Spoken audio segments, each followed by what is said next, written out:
Well, South Africa might be getting a new national theatre soon. That's at least according to Finance Minister's promises during his budget speech tabled last month. Just a few days ago, the spotlight, however, fell on the Market Theatre Foundation over an allegation of financial misappropriation.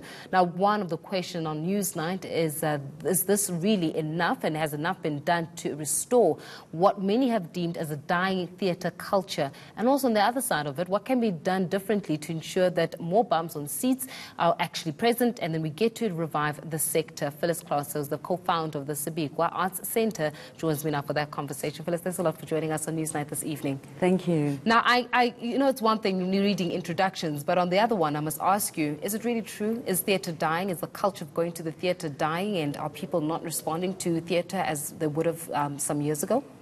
Well, I think there are less people going to the theatre for two reasons. There's a variety of things on offer.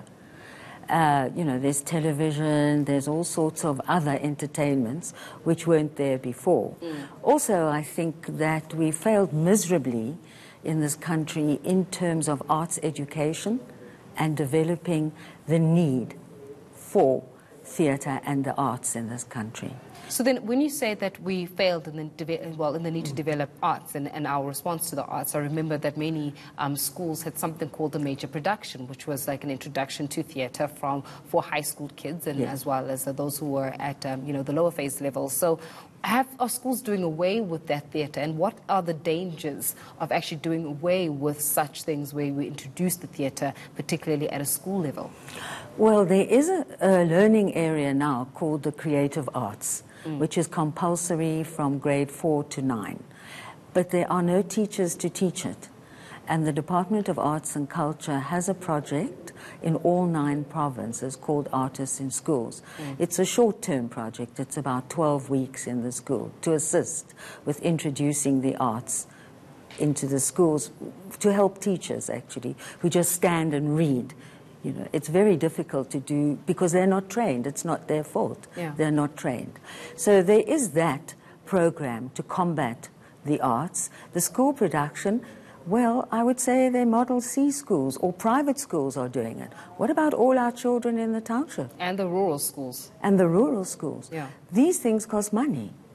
So where's the money going to come from? Okay, so these things cost money, but when you're finding allegations, for example, at the Market Theatre, where we said that the chief financial officer of the Market Theatre, once such, Christine McDonald, really there were allegations that she was to blame for, the misappropriation of 100 million rand injection from government, taxpayers paid for this, to revive the Market Theatre, right, and to make use of it for fixing some ceilings and some roofs, etc. And then reports came out saying that, in fact, there's even a gaping hole at the Market Theatre, and such has not been done. And then there was another commission report by the Department of Arts and Culture that found that she had irregularly received 100,000 rand bonus for work in the building project. That very same building project, she appointed herself as a project manager for that building project. So money, clearly, there must be money. If the Market Theatre is getting an injection of 100 million rand, clearly there must be money, Phyllis. But maybe the problem is how we utilize that money. And those people that are custodians of the very same money.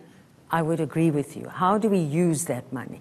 If you read the Department of Arts and Culture's, manifesto, it's all about promoting and preserving the arts. But most of the money goes to 5 theatres, the cultural institutions in South Africa.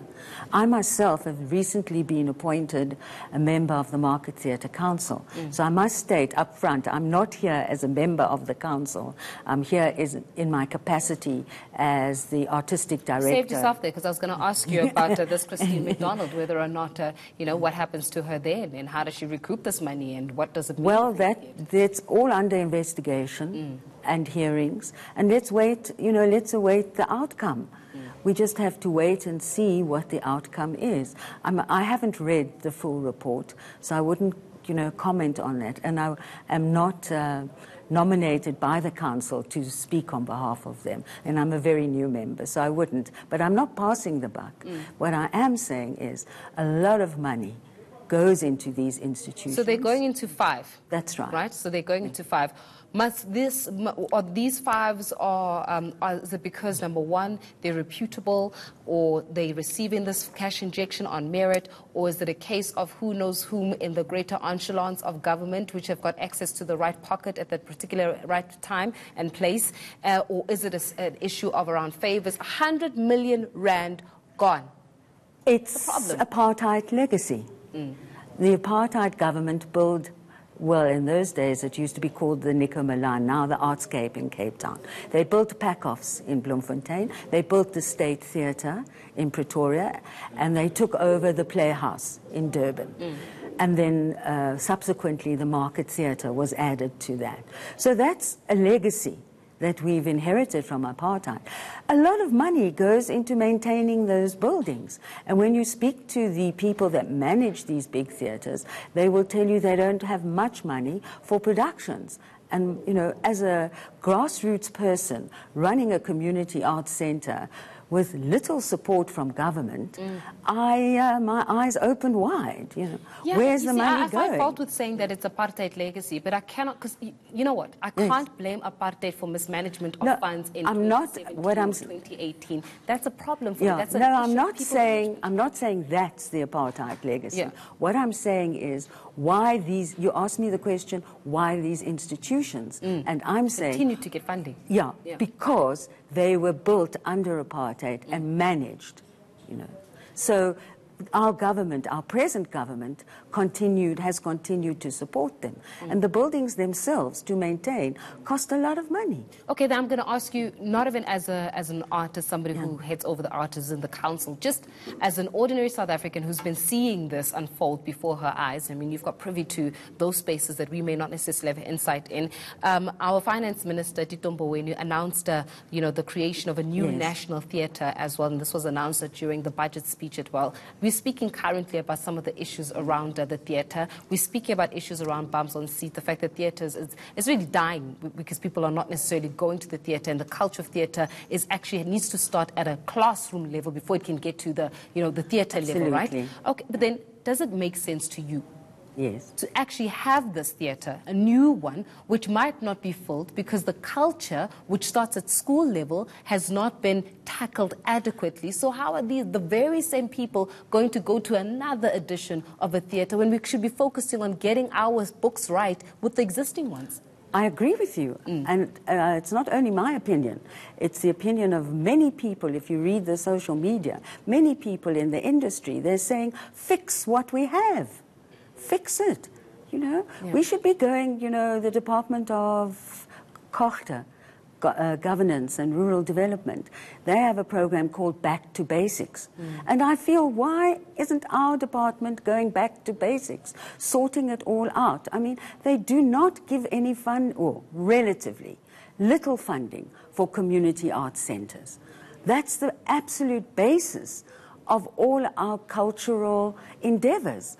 If you don't attract people to come to cultural activities on their doorstep, where are they going to form these audiences? I mean, people that go to these cultural institutions, which are normally placed in the centre of cities, if they live in outlying districts, where do they have the money, first of all, to get the transport costs? Then the tickets are like 100, 150 rand.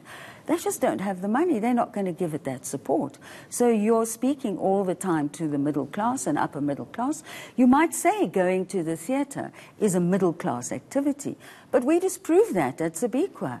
When we have our community days and people come, we have 400-500 people there, all excited to be there and enjoying what's on offer. But you're right, Phyllis. If you don't go back to basics, then no matter how many theatres you're going to build in this country and how many cash injections of about 100 million you're going to put into it, if you don't fix what's already broken, how are you then going to be able to maintain the new stuff? So thanks a lot for joining us on Newsnight this evening and shedding some light in terms of what are the realities really there when it comes to theatre. Phyllis Klotz, who's a co-founder of the Sibikwa Arts Centre.